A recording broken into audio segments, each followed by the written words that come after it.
행사가 끝나고 제2부로 경행제 역사 문화 토크 콘서트를 지금부터 시작하도록 하겠습니다. 저는 토크 콘서트 진행을 맡은 시인 송창우라고 합니다. 반갑습니다.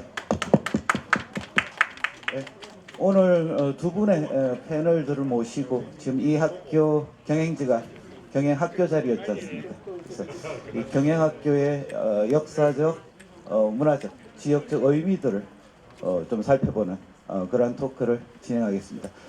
가능하면 저희들이 토크 콘서트니까 특별한 형식이 없이 오늘 두 분 간단한 발제를 하고 여기 계신 분들하고 대화할 게 있으면 아주 자연스럽게 서로 대화를 좀 나눠가면서 그렇게 진행을 하도록 하겠습니다. 먼저 오늘 발제를 맡아주신 두 분 교수님을 제가 좀 소개해 드리겠습니다.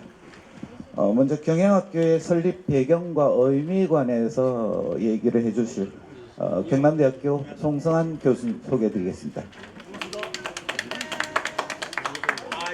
다음 경행학교의 주역들을 주제로 말씀을 나누어 주실 경남대학교 한정우 교수님을 소개해 드리겠습니다.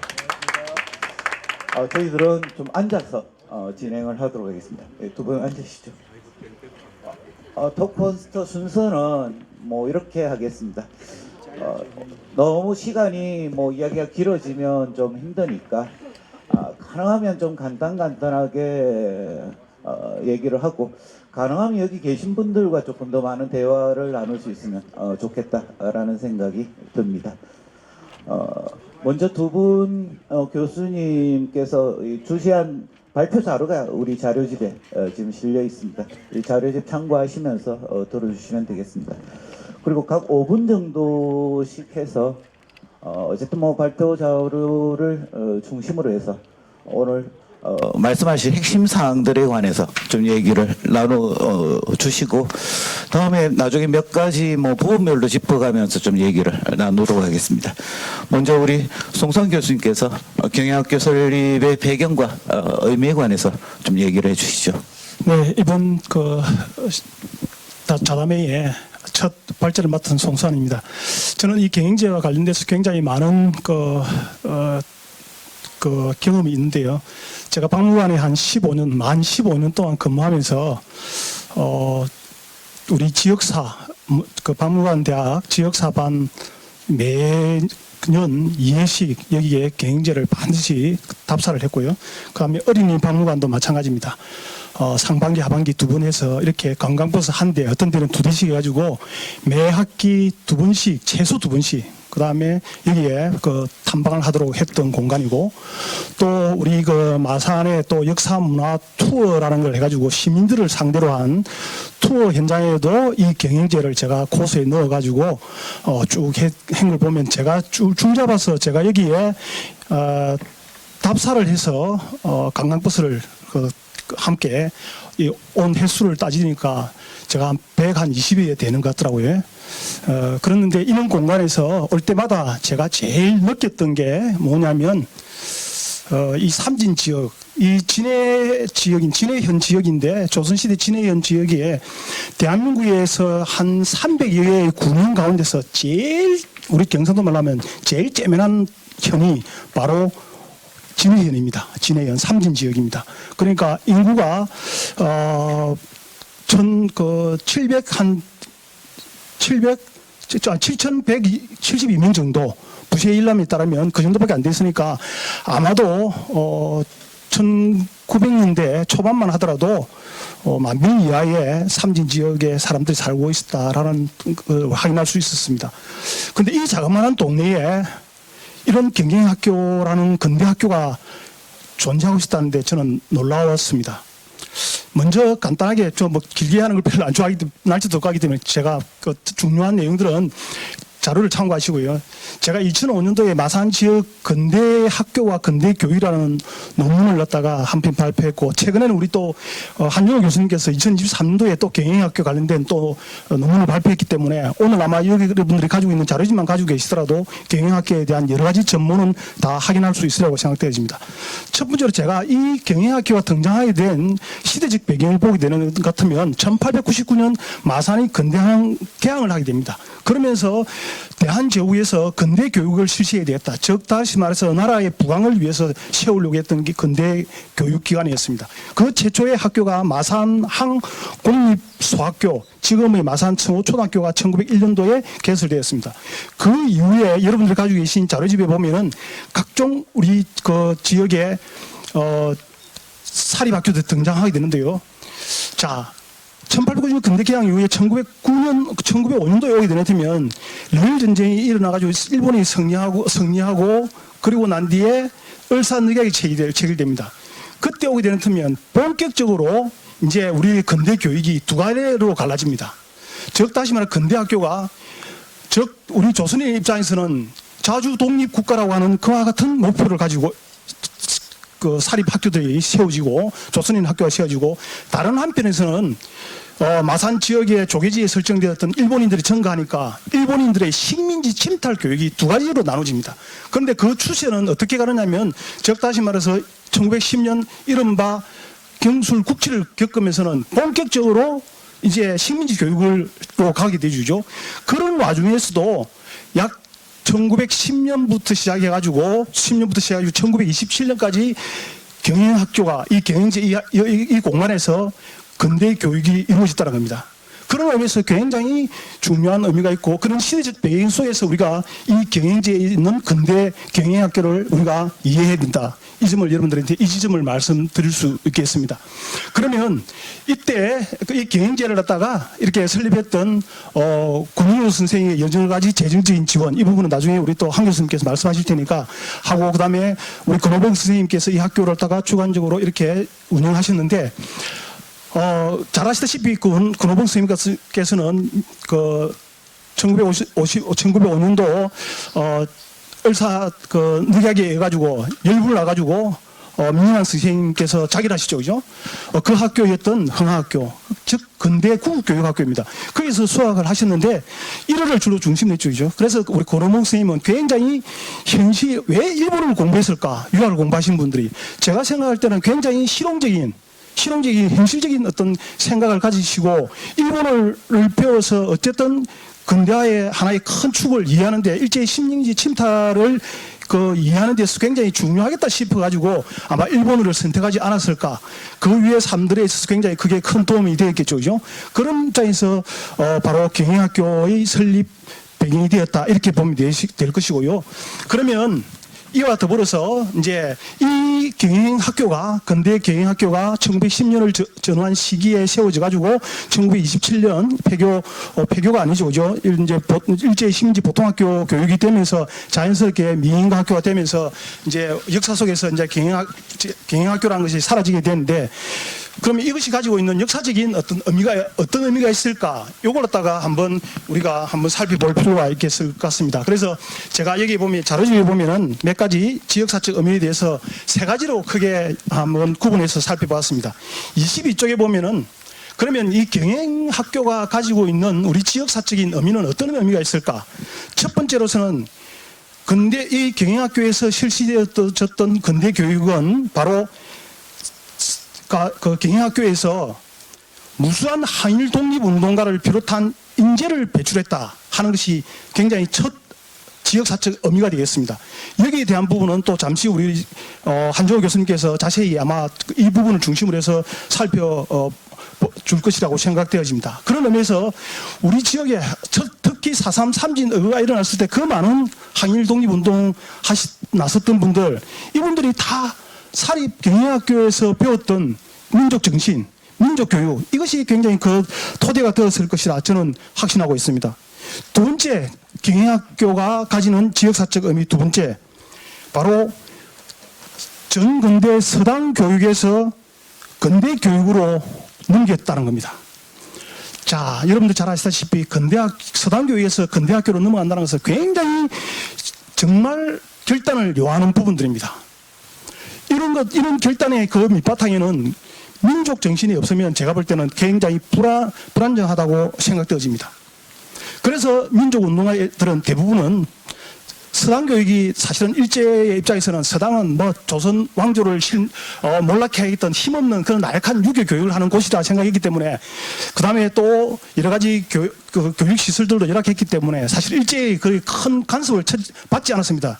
소위 니네들이 서당교육 한들 어떤 뭐 민족 교육을 하겠느냐 싶어가지고 일제의 탄압이라든지 감시라든지 통제를 거의 받지 않았습니다. 그렇기 때문에 서당 교육이 서당에서 근대 교육을 하기에 굉장히 좋았다는 겁니다. 그런 측면에서 서당 교육을 했던 경영제가 근대학교인 경영제로 넘어갔다는 의미에서 굉장히 중요한 의미를 지니고 있다. 이런 것들은 비단 이런 영향을 받아가지고 이 인근에 있었던 삼진 지역에 있었던 대부분의 서당 같은 도산서당이라든지 이런 서당 같은 경우가 다 근대 교육으로 넘어갔다는 그런 의미에서 굉장히 중요한 의미를 지니고 있다. 지역사적인 의미를 지니고 있다. 이렇게 말씀드릴 수 있겠고요. 끝으로 세 번째입니다. 경영학교의 설립과 이런 운영을 통해가지고 이 경영학교를 중심으로 해가지고 이 지역에 이 삼진 지역에 야학이라든지 야학 강습소라든지 이런 근대 교육이 굉장히 활성화됐다는 겁니다. 여러분들 가지고 계신 29쪽 자료집에 보게 되면 표 네 번째에 있는 구산은 제가 잘못 오게 된 것 같고요. 여기 보면은 이 삼진 지역에 조선 후기만 하더라도 전국에서 제일 작은 단위의 지역에 현에서 진해현 지역에 이 삼진 지역에서 이렇게 많은 야학들이 20년대부터 시작해 27년대까지 야학이 진전 지역에서 주로 삼진 지역에서 야학이 이렇게 광범위하게 이루어졌다. 이 숫자를 종합적으로 보면 삼진 지역, 진전 지역에 있는 대부분의 아동들, 청소년들은 경영학교의 교육을 받거나 아니면 경영학교의 교육을 받지 못한 많은 또 대다수의 아동들은 경영학교에서 공부했던 근대 교육을 받았던 지역 인사들의 영향을 받아가지고 대부분이 야학과 강습소라는 형태로 근대 교육을 받을 수 있게 만들었다는 점에서 저는 지역사적으로 지역 교육사적 의미로서 경영학교가 가지는 지역사적 의미는 대단하다. 이와 같은 말씀을 여러분들한테 드릴 수 있겠습니다. 결론적으로 말씀드리도록 하겠습니다.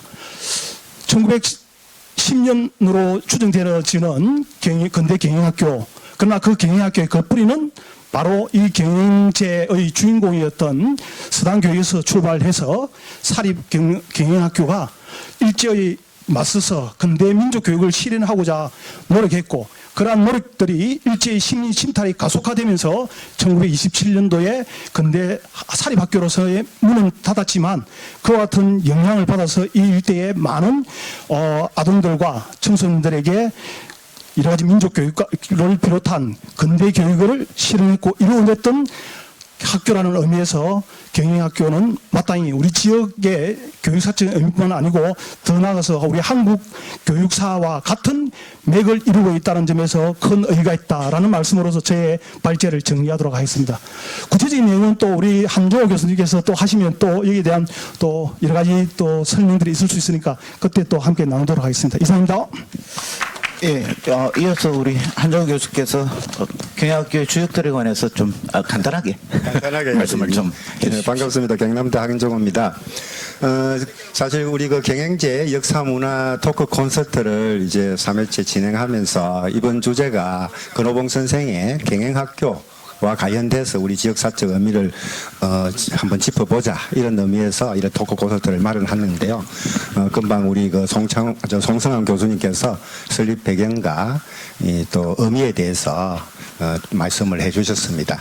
그래서 제가 이제 자담회를 준비해서 맡은 부분이 그러면 경영학교에서 어떤 출신이라든지 운영하는 데 있어서 경영학교와 인연을 맺고 있는 그런 분들을 한번 직접적으로 조사해 보자. 그래야 이 학교의 역사적 의미와 또 가치도 중요하지만 그분들의 어떤 활동을 통해서 한약상을 통해서 이 경영제의 그 위상과 또 이런 가치를 더 높일 수 있다 이런 생각을 하고 제가 자료를 좀 꼼꼼하게 꼭 자료가 없어서 꼼꼼하게까지는 아니지만 한번 찾아서 훑어보았습니다.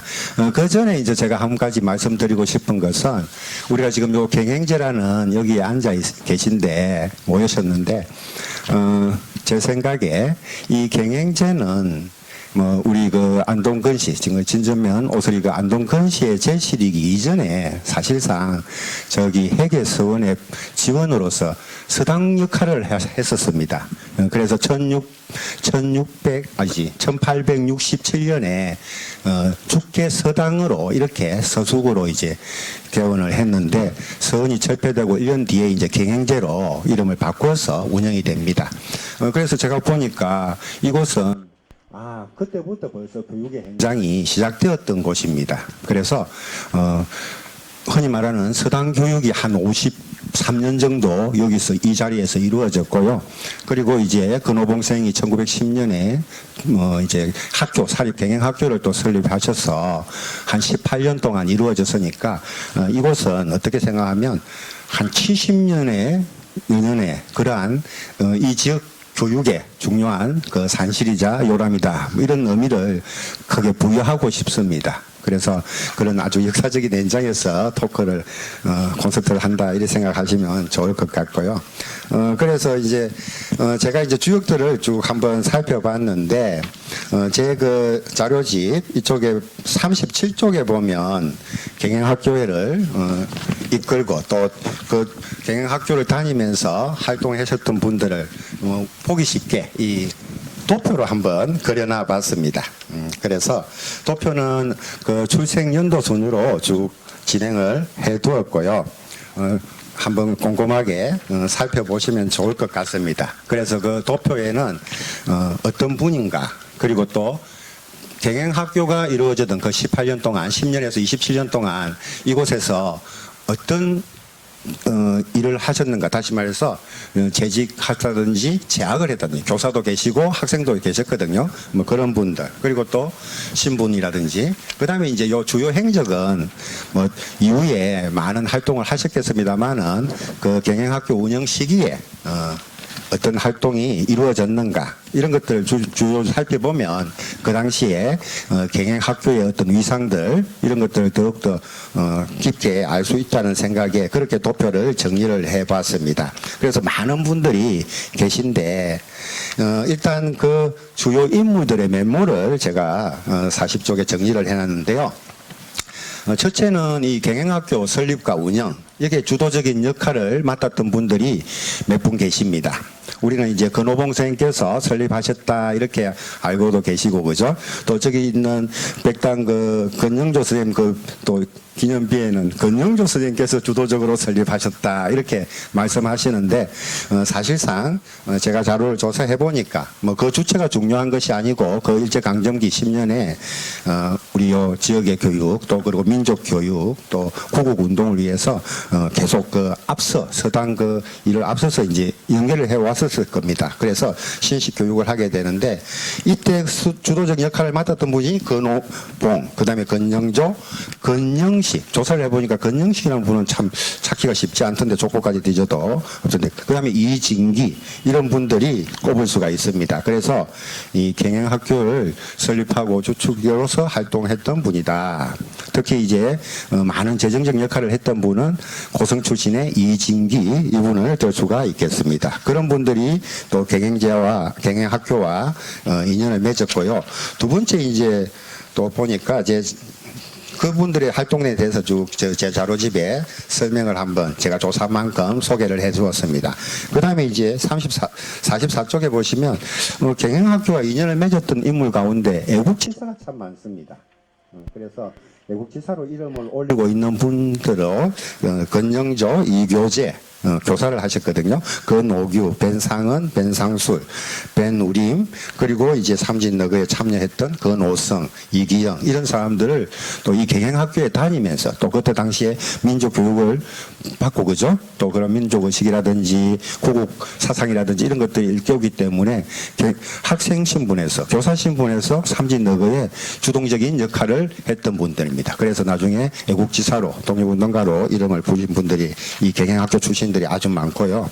그 다음에 이제 셋째는 이 교사로서 또 학생으로서 인연을 맺어서 사회에서 좀 뭔가 명망을 높였던 그런 분들 이런 분들을 조사를 해놨습니다. 그래서 건영훈, 건영길, 건영중, 임종구, 또 이제 건한시인, 그리고 강호, 그 다음에 이영순, 정상복 이런 분들에 대해서 뭐 사실 제 나름대로 자료를 뒤져서 빠진 분도 계시고 또 제 자료집에 물음표 투성입니다만은 앞으로 이런 분들을 좀 더 찾고 발굴하고 그분의 활동들을 해서 이 경영학교와 또 경영제가 의미뿐만이 아니고 그 위상을 통해서 더욱더 많은 사람들에게 알려줬으면 좋겠다 이런 생각을 해보고 정리를 해봤습니다.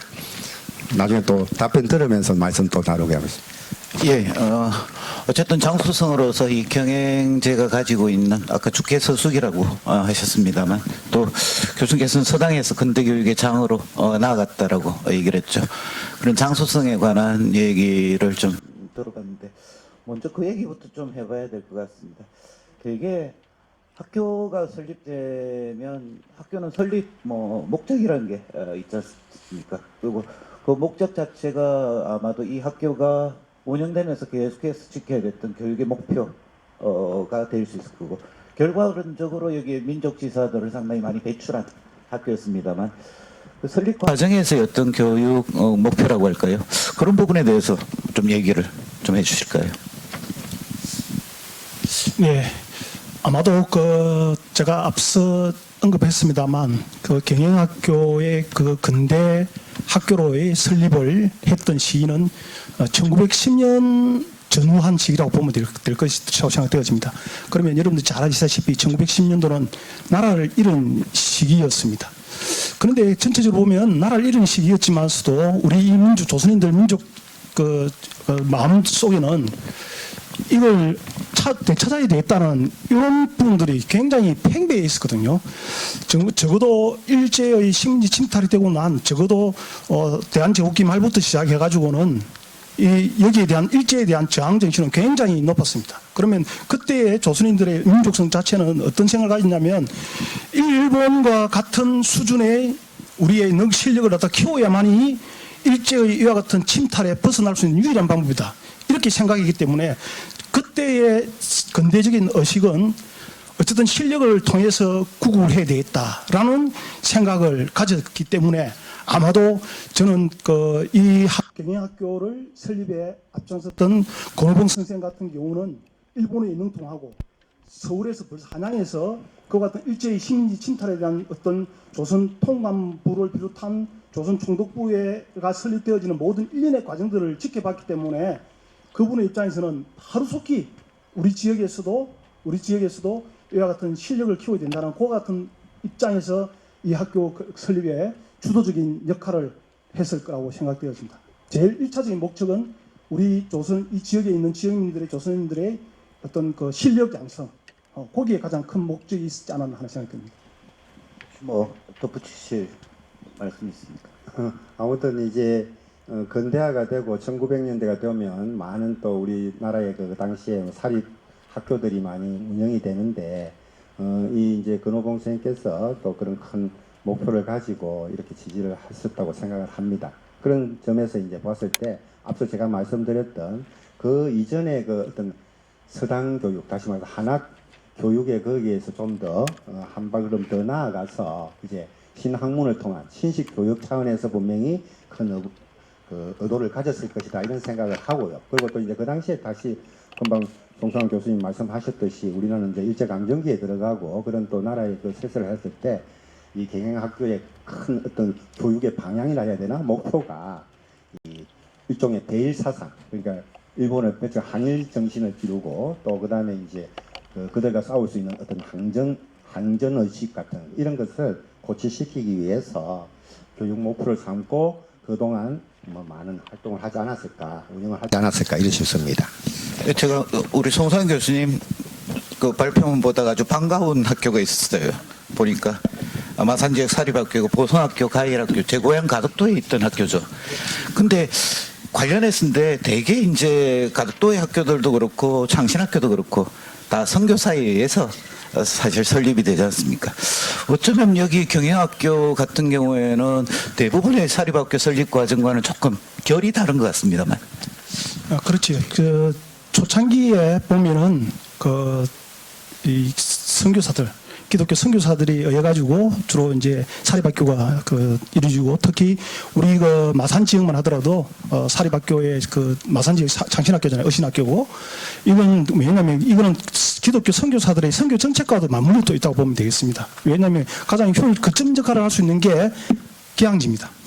즉 다시 말해서 일제 영상이 있다든지 일제 개항지여야만이 일본 사람들이 많이 모여들고, 개항지여야만이 정치, 경제, 사회, 문화 모든 중심이 되기 때문에 선교사들의 선교지도 그런 데 선택해가지고 하고 거기다가 학교를 세운다는 것이죠. 그래서 마산 지역에 마산 호주 선교부가 세워지고 나중에 통영, 거창, 진주 뭐 이렇게 쭉 이렇게 가는 이유가 바로 그런 부분들이기 때문에, 그렇기 때문에 기독교 사립학교 가운데서도 기독교에 세운 그 학교 교육 목표하고 순수하게 우리 이렇게 정말 이 삼진 지역은 정말 열악한 그냥 남해 바닷가에 척박한 지역이지 않습니까? 여기에 이런 근대 민족이 나온다는 것, 근대 교육이 시작되었다는 것은 굉장히 어떤 구국적인 사상, 그 다음에 더 나아가서 이것이 이제 점점 1910년 지나가지고 점점 좌절되고 할 때 되면 어떻게 되겠습니까? 이제는 1919년 그때는 이제 무장투쟁까지도 해야 되는 그런 인재로 키워나가야 되는 목표로 계속해서 나아가는 거죠. 그죠? 그래서 그런 관점에서 그 당시에 순수한 어떤 민족 운동가들이라든지 이런 분들이 세웠던 사립학교하고 종교계에서 세웠던 사립학교의 목표는 조금 결을 달리한다, 이렇게 보시면 되겠습니다. 예, 아마도 그렇게 세워진 그 교육 목표에 따라서 교육 과정이 계속 유지가 됐을 거지 않습니까?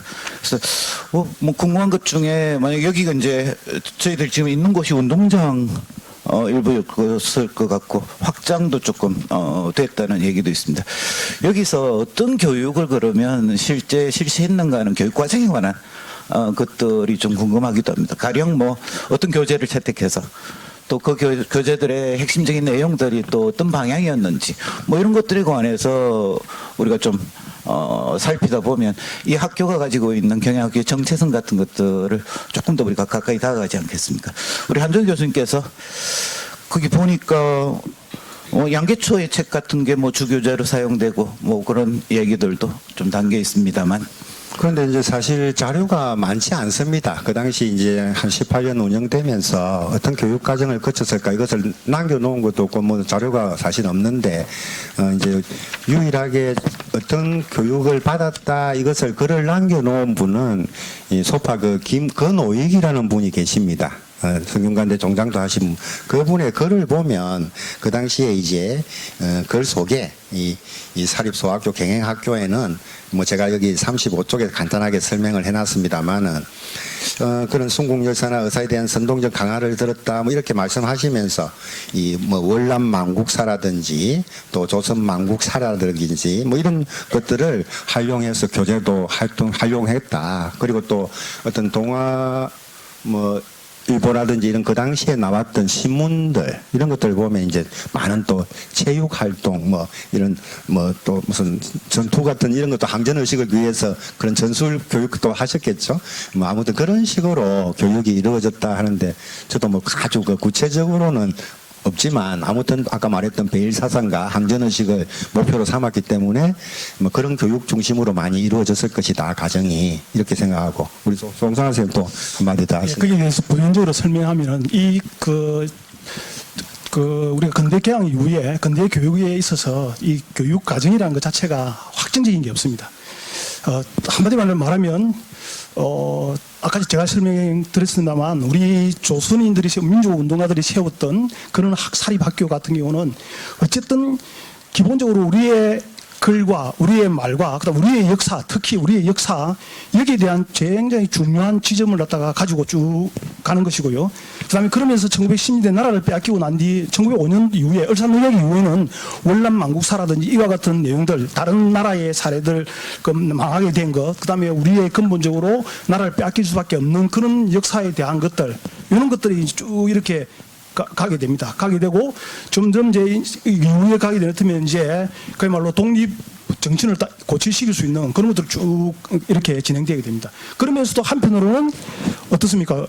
현실적으로는 또 일제의 시민 침탈이 이루어지고 있으니까 기본적으로 또 일본어 교육에 대한 중요성을 여겨가지고 간혹 그런 교과 목을 갖다 있는 경우도 있는데 적어도 1920년대까지의 우리의 민족 교육을 표방했던 사립학교의 기본적인 것은 우리의 역사, 우리의 말, 그다음에 근대 화되고 있는 과정에서 신식 학문이라고 할 수 있는 산수라든지 산술 뭐 이런 것들이 기본적인 것이 되고, 그다음에 이제 또 이제 뭐냐면 실력으로서 1910년 이후 되면 실력으로서 이제 키우려고 하면은 뭐가 필요하겠습니까? 체력이 해야 되거든요. 위생에 대한 부분들이라든지 체력을 키워야, 그래야 일본과 싸워서 이길 수 있으니까 독립군도 양성할 수 있고, 독립군도 상해 내지는 또 중국으로 만주러 가서 독립군 되기 위해서는 체력을 단련해야 되겠다 해가지고 또 그렇게 하게 됩니다. 그래서 그런 관점에서 지령이 되어졌고, 일본인들이 세웠던, 그러면서 1910년 이후에 1919년 또 3.1 독립만시운동 지나고 나면 완전 이제 식민지 무장적 통치를 하면서 그때의 교육은 완전히 우리의 역사와 우리의 말과 우리의 역사를 다 없애지는 수업입니다. 그러면서 일본어 수업을 다 필수화시킵니다. 그러니까 1920년대 넘어가면 일본어가 모든 보통 학교에서 조선어 수업을 자체를 갖다가 거의 뭐 이제 못하게 하는 거죠. 일본 이제 우리 창신학교 같은 이런 학교 같은 경우는 선교수 학교에서는 그래도 우리 조선 사람들 한국 교육 시기에 되겠다 해가지고 환산 이윤재 선생님 이런 분 같은 경우 그래도 국어 수업하고 역사 수업에서도 할 때 그냥 한국어도 가르치고 막 이렇게 하지만, 기본적으로 일제로부터 인가를 받았던 학교들은 그 일제의 식민지 교육에 따라서, 보통 교육에 따라서 일본어를 갖다 필수로 시키고, 일본어 역사가 필수로 시키고, 한국의 역사와 한국의 교육은 없애는 방향으로 쭉 갔다는 것, 그걸 좀 우리가 좀 이해하시면 될 것 같고, 적어도 이제 근대 사립 경영학교 같은 경우는 한마디로 해서 정말 근대화에 적용할 수 있는, 그리고 우리의 얼과 우리의 정신을 빼앗기지 않는 그와 같은 과목들을 중심으로 해서 이루어졌고, 그 다음에 여기에 보면 권호익 선생님의 어떤 수필집 기록이 나왔다시피 이 경영학교 앞들에서 굽혀놓고 담요를 키우기 위해서 막 띄워놓고 하는 거, 독립운동가 불렀다 크고 막 하는 걸 보면은 그런 체육교육이라든지 이런 교육도 체계화된 그런 교육도 이루어졌다, 이렇게 정리할 수 있겠습니다. 그래서 획일적으로 그 당시 보통 근대 교육은 학교마다 다 정형화시킬 수 없다. 그런데 우리 경영학교 같은 경우도 마찬가지입니다. 만약에 권호익 선생이 이 기록이 없는 뭘 했는지 모르고 그다음 경영학교 이렇게 했을 텐데, 그나마 권호익 선생님의 그 기록이 있기 때문에 우리가 추측할 수 있는 거죠. 나라가 월남망국사라든지 그다음에 뭐 조선망국 사략 등 이런 것들에 대한 우리의 역사와 우리의 일제 시민 침탈에 대해서 어떻게 대응할 것인가 대한 반성을 하는 그런 교과목도 하고, 그다음에 또 체육교육도 하고, 이런 걸 우리가 엿볼 수 있는 것이다, 이렇게 생각되어집니다. 예, 이상입니다. 예, 체육 시간이 돌격전 연습으로 조국의 광복을 되찾는, 말하면 힘기러기 같은 걸 했던데 아주 재밌습니다. 비슷하게 창신 학교에도 비슷하게 그런 병적 체조 같은 게 체육 시간에 있다고 제가 좀 들었습니다. 한문 선생님도 아까 있다고 안에 보니까 내용이 돼 있대요. 예. 한문 선생님도 계셨던 것 같고, 예. 다음에 아마 지리 역사 교육 뭐 이런 것들도 좀 이루어졌을 것 같습니다. 아까 설립 과정에서도 제가 조금 특이하게 느낀 게 하나가 있는데, 대개 여기가 이제 안동권시 집성촌이지 않습니까? 그러니까 미션 학교가 아니면 사실은 뭐 이런 지역에는 어떤 말하자면 가문을 중심으로 학교가 좀 설립이 되는데, 이 경영학교 설립과 운영 과정에 있어서는 여기 아까 고성군이죠. 독지가도 계시고 또 여기 뭐 옆에 성주이 씨 분들 뭐 성산 김씨 분들도 다 함께 좀 참여하고 있다는 측면에서 조금 독특한 측면이 있는 것 같습니다. 여기에 대해서 좀 말씀해 주실까요? 아까 이제 설립할 때 말씀드렸듯이 그 건시 쪽에 그죠? 건영조 또 건영식 그다음에 이제 건호봉생이 주축이 돼서 설립을 하셨는데 한 분이 톡 튀어나오죠. 이진기라는 분이 계십니다. 예, 그분이 이제 어디 진전맨지라든지 이런 신문에 보면 그분이 참 재정적으로 많은 도움을 줘가지고 이렇게 학교를 운영하고 설립하게 되었다 이렇게 나옵니다. 그래서 이 이진기라는 고성 출신 분이 어떤 인연으로 이 경영학교에 많은 그 기여를 했을까 이런 것도 제가 한번 살펴보고자 했는데 그 생물연대도 사실은 알 수 없지만 보니까 이 이진기라는 분이 이 고성 출신인데 요 진전면에 그러니까 요 오설이 그다음에 봉고 저쪽 뭐 임고 여기에 아주 그 토지를 많이 가진 그 자본가였습니다. 예. 그래서 독지가로서 이 경영학교에 그 당시 운영할 때 많은 지원을 했다. 이런 것이 참 색다르고 참 좋은 일을 하셨던 분이구나. 이런 것을 해봅니다. 그것은 뭐 결국은 이제 근호봉 선생의 그 어떤 인맥이라든지 이런 역할이 좀 더 컸겠습니다만. 근데 또 이제 자료를 보니까 여기 지금 우리 제 자료집에서는 빠져 있는데,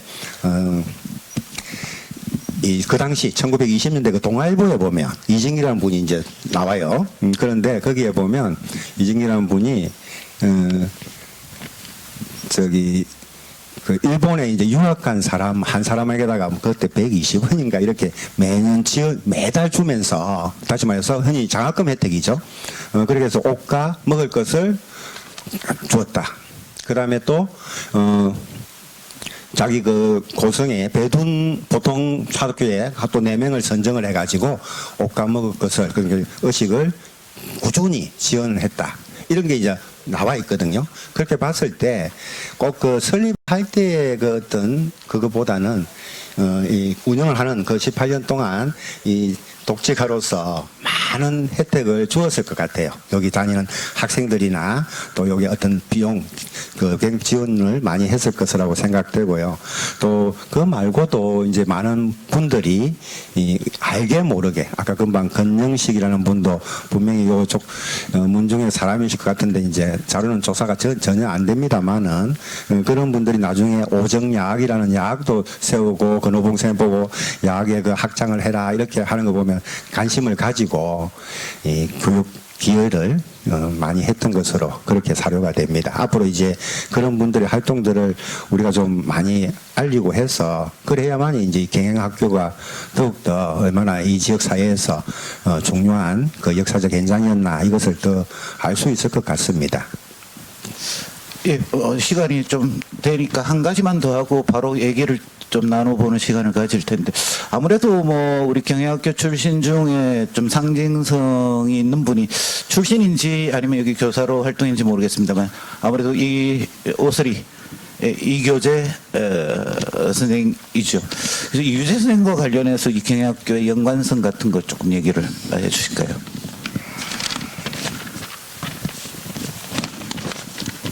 제가 이제 조사한 데 보면 제 거기에도 38쪽에 그 도표 속에 있습니다만은 이교재 선생님 같은 경우는 많은 사람들이 이제 그 경영학교에서 나왔다 하면 막 경영학교 출신이다 이렇게 하시는데 여기에서 이제 수업을 듣고 수료를 하고 졸업을 한 분은 아닌 것 같고요. 왜냐하면 제가 당시 나이를 쭉 적어놔 봤습니다. 그때 이제 보통 뭐 8세 돼야 이제 이 교육에 들어올 수가 있는데 24세였거든요. 설립 당시에. 그러니까 당연히 또 그리고 또 미리 삼진너그뿐만 아니고 앞서 또 그 항일 운동을 하고 그죠 독립 운동을 했다가 이제 잠시 여기 오신 것 같아요.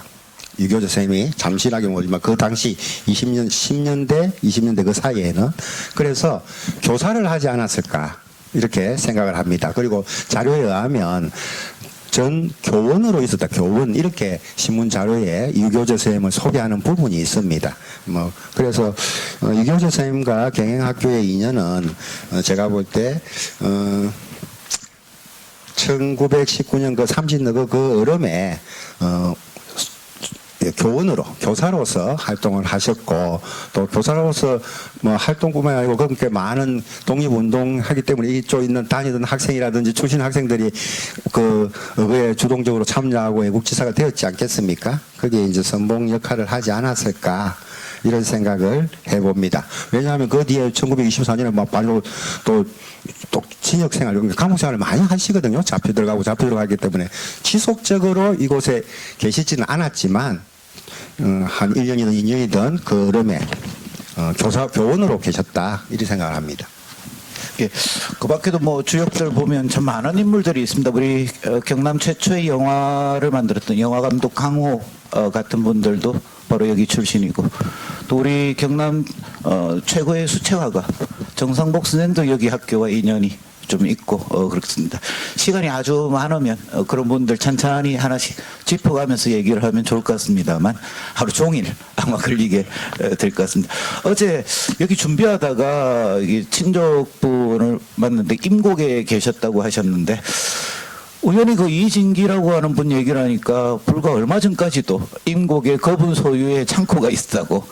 그래서 이 지역에서 오히려 그 알고 계신 분들이 꽤 있는 것 같아요. 아마 이런 과정들을 통해서 그분들에 관한 정보들 이런 게 쭉 이렇게 좀 드러나면서 이 경영학교의 실체 또 경영학교의 어떤 의미들 이런 것들을 보고하는 일에 상당히 좀 노력을 해야 되겠다라는 생각이 듭니다. 앉아 계신 분들 뭐 또 말씀 나누실 게 있을 것 같습니다. 제가 마이크 들고 가겠습니다. 자유롭게 뭐 좀 의견을 물으시면 우리 교수님들하고 좀 얘기가 될 것 같습니다. 마이크 필요하신 분? 우리 이순일 선생님께서는 실제 교사로 평생을 지내셨는데 뭔가 좀 의미 있게 말씀하시고 싶은 것도 있을 것 같습니다만 어떻습니까? 없습니까? 개봉 고등학교 있었으면서 그래. 이 지역에 그리 관심이 없어. 저기 그러면 혹시 뭐 그래도 학교였으니까 학적부 비슷한 그런 서류가 어디 발견되지 않았는가? 그 다음에 또 여러 학생들이 있었는데 우리가 아직도 발굴을 못했지만 그 많이 공부한 사람들 중에 또 귀중한 자료들을 소지하고 있는 분도 있을 수 있는데 한번 그런 것도 발굴해봐야 되지 않느냐 이런 생각이 듭니다. 이상입니다. 아주 좋은 말씀인 것 같습니다. 저도 이게 좀 궁금하긴 해요. 대개 이 사립학교 처음 만들 때 설립 취지서라고 하는 걸 공표를 대부분 하거든요. 그래서 그런 자료들을 우리가 본 일이 없으니까. 지금 제가 역사를 전공하니까 제일 그런 부분이 제일 안타까운 부분이거든요. 첫째는 이런 자료들이 없는 첫째 이유는 이런 그 학교들이 설립되는, 특히 우리 민족학교로 표방해가지고 했던 여러 가지 서류들이 자연스럽게 지금 나중에 되면 진동보통학교로 공립화되면서 일제 공립하면서 기본적으로 일본인들이 생각하는 인식 자체는 조선인들의 교육은 교육 그 자체를 인정하지 않다는 거죠. 자기네들도 체제가 다르고 교과가 다르기 때문에 학교로 인정하지 않기 때문에 거기에 따른 여러 가지 기록들을 서류로서 채택하고 싶은 의도가 전혀 없는 것이죠. 오히려 없애고자 하는 것이 일본 사람들의 기본적인 생각이라는 사실에서 그런 자료가 없다라고 생각되어지고요. 그 다음에 두 번째 없는 거는 또 마찬가지입니다. 전국적인 현상이기도 한데 6.25 전쟁이라고 하는 큰 그 상소에서 대부분의 지역들이 뭐 지적 등본부터 이제 학교 뭐 졸업 명부라든지 이런 것들이 있는 학교가 거의 전무한 실정입니다. 마산 마고나 마산 상고 같은 경우는 북한군이 안 넘었기 때문에 그렇지만서도 저희 이 지역까지는 넘어왔잖아요, 그죠? 진도까지 넘어왔잖아요.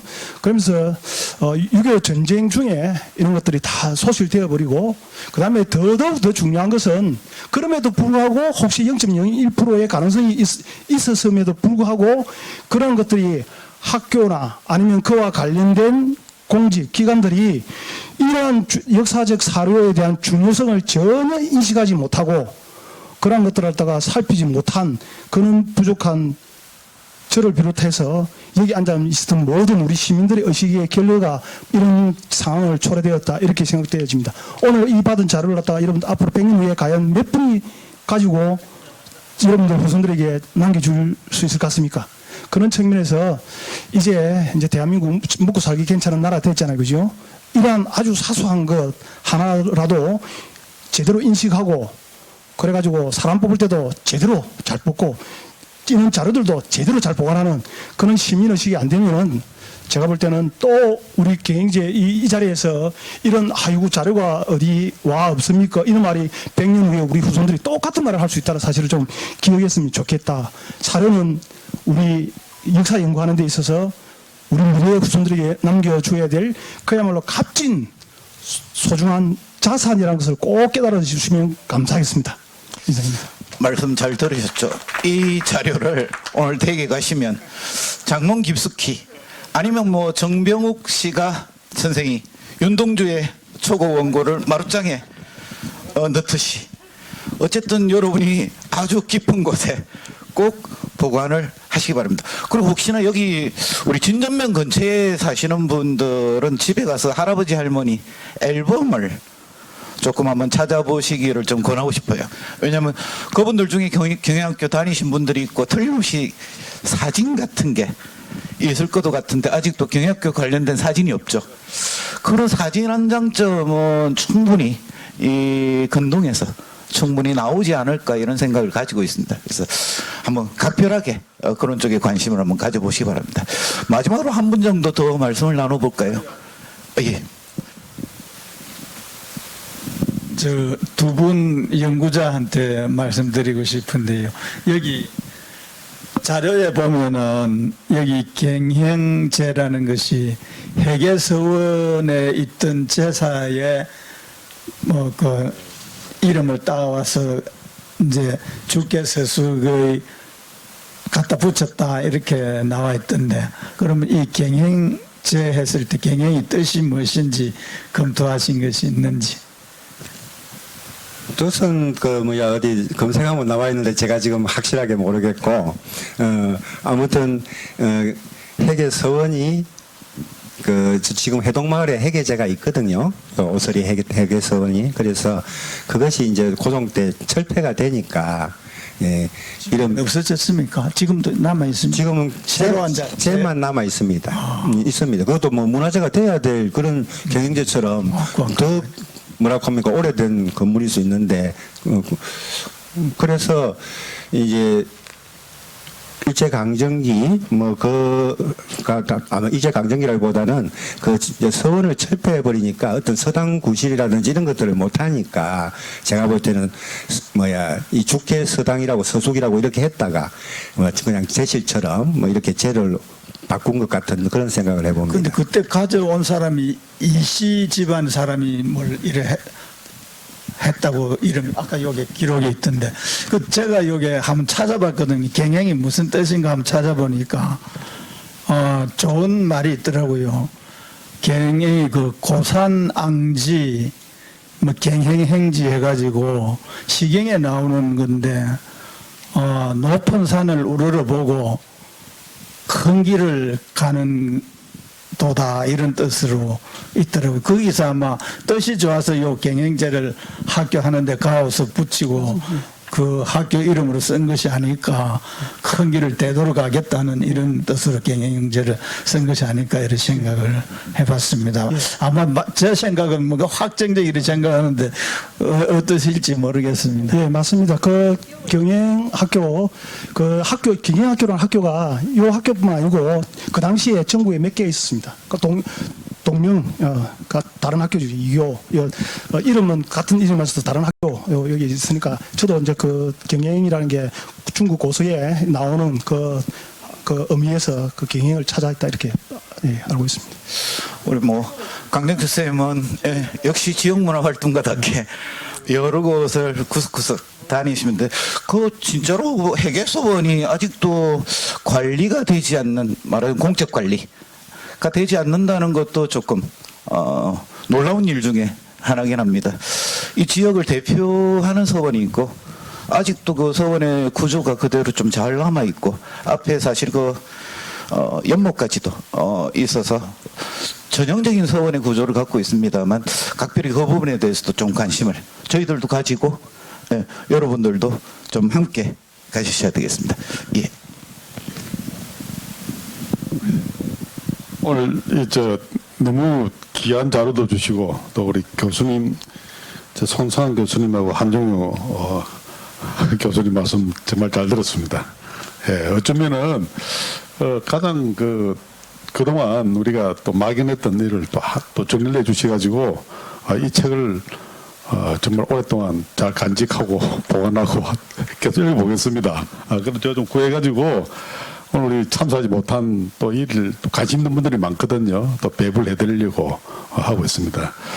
회계서원은 좀 난잡하게 돼 있었는데 그동안 그래도 관리인이 뭐 좀 어질러 놓은 게 좀 있었어요. 그리고 이번에 우리가 북한시 집안에서 다 정리해가지고 깔끔하게 좀 주변 정리됐습니다. 그렇기 때문에 아마 조만간 더 멋진 장소로 여기보다 더 여기도 좋지만은 그 훨씬 참 좋은 곳이거든요. 저희들이 잘 또 관리하고 그래 도에 문화적 되지 않는다 하더라도 그건 뭐 그런 건 상관없이 그거는 우리 그 지역의 자산이고 우리 시민들의 자산이기 때문에 잘 관리하겠습니다.